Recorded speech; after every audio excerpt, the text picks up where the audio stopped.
I thought you said build it, not bulldoze it. Well, before you build up, you have to level out. Surveyor stakes located on the outer parts of the property outline the size and shape of the property to be excavated. The excavation or leveling of the property is usually done by power equipment of all sizes and shapes. Some dig holes, some dig trenches, and some, like this bulldozer, move tons of dirt all over the place.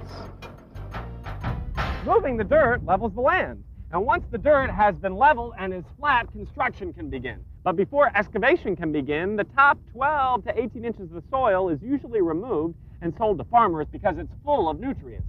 It's called topsoil, and it helps farmers to grow foods we eat. Harry, Kimberly, come over here and look at this. Let's go. Harry, what is this for? Well, maybe it would help if you could tell me what part of the house we're in. Maybe this will help. The bathroom? All right. This is a bathroom before it's a bathroom. You see, plumbing is more than just turning on a water faucet.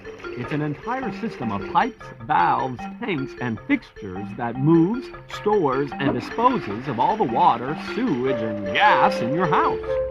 In all residential home bathrooms, you'll find these pipes: a hot water pipe, a cold water pipe, and a pipe for wastewater.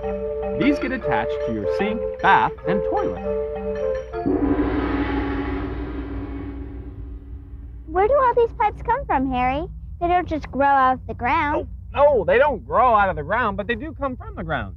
Well, why don't I show you where they're putting in some plumbing? Here, let's go. There are 3 types of piping that can be used in house construction: plastic, galvanized steel, and copper. Here, the plumber is connecting 2 pieces of copper pipe used for carrying water. What he's doing is called sweating, and this is done as the pipes are installed.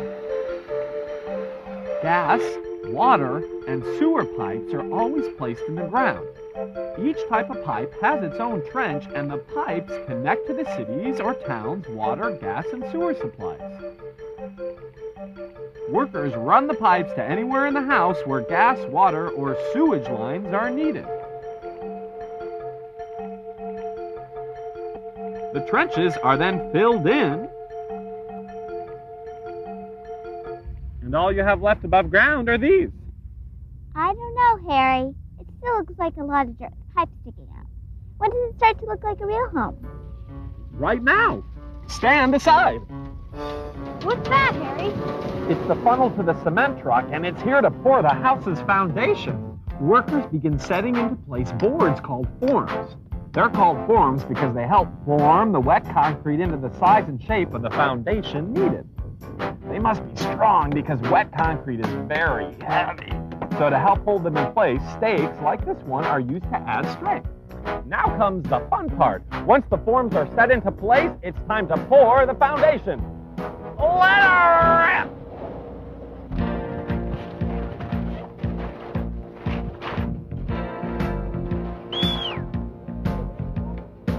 Now, unless we want to become part of this house, we better step back. You don't have to tell me twice.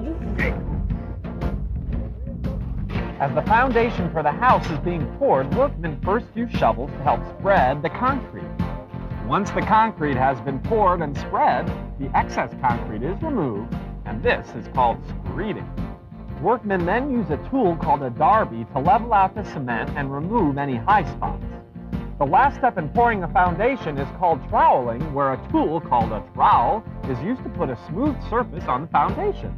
How long does it take for the cement to harden, Harry? You can walk on the new foundation 3 days after it's poured, but you can't build on it for 1 to 2 weeks because that's how long it takes before it completely hardens. Pretty cool, huh? I'll say, Harry. But when will our house start to take shape? Oh, right now. Harry, are you thinking what I'm thinking? I'm way ahead of you.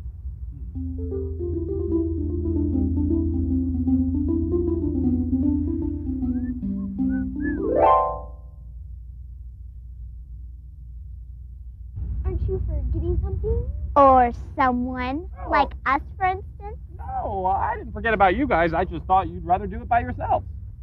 Oh, right! Go for it.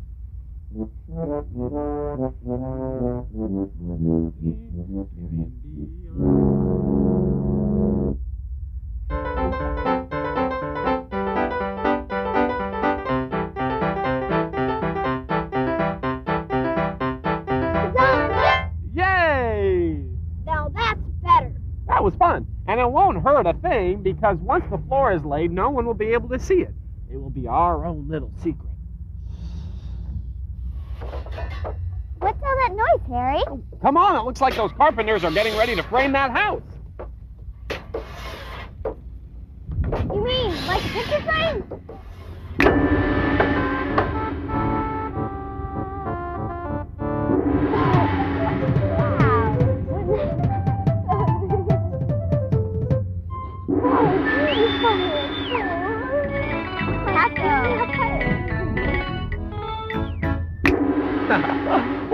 Not frames like those.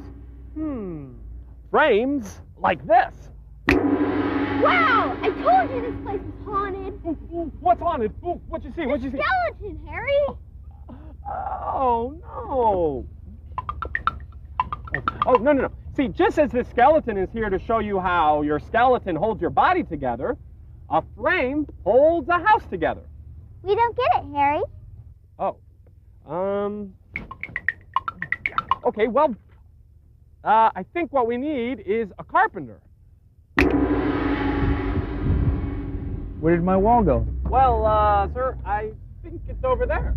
And now that I've answered one of your questions, maybe you can answer one for my friends. Why is framing so important to a house?